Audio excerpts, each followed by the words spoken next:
It looks like any other cooking class in yuppie Tel Aviv. Sleek kitchen utensils, baskets of fresh vegetables, participants sipping wine and beer. The first hint that this is a little different is the beer Asmara from Eritrea.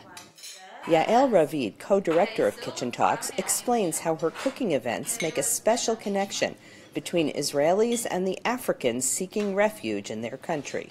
As we cook together, shoulder to shoulder, we literally break bread, not as a metaphor, but as a real happening together. And I'm hoping that they will enjoy the holiday feast that we're preparing for the Eritrean Christmas, Lidat. And they will get a chance to know Asma'it, our Eritrean cook, and to ask her questions about her life, about her home kitchen, how she grew up, how she came here. And Chef Asma'it Merhatzion is a 30-year-old asylum seeker from Eritrea. As she chops and stirs, she tells her story, starting with her imprisonment in Eritrea. When I was in college, I was arranging women or girls there to pray or something, and they catched us on this time, and they asked who organized. I organized. That's why they are thinking we are our meeting is political, but it's not political, it's religious. That's why I was in prison.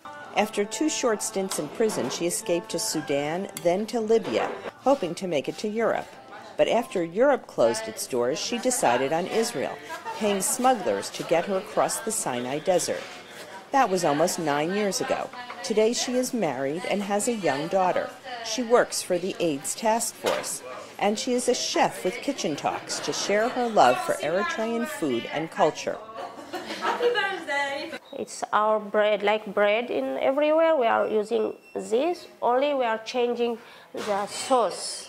Every day of our life, we are eating this, and it's free gluten, it's healthy. That's why we are not fat people. Participants paid about $50 for the collaborative cooking event and were enthusiastic when they tasted the results. Many said it was their first time meeting with an asylum seeker and eating their exotic food. You can form an opinion based on things that you don't know or things that you fear, and then once, like even seeing here people interacting, and then once you know somebody, like you get to know them and speak with them, then all of a sudden you're like, oh, they're people just like me, and they deserve rights just like I do. They are here, they exist here, and we can't ignore it. And we should help, especially the young children to become a good citizen here in Israel. Participants agreed that they will take home not only empathy for African asylum seekers like Chef Asma'it, but also some of her tasty recipes they learned tonight. Gradstein for VOA News, Tel Aviv.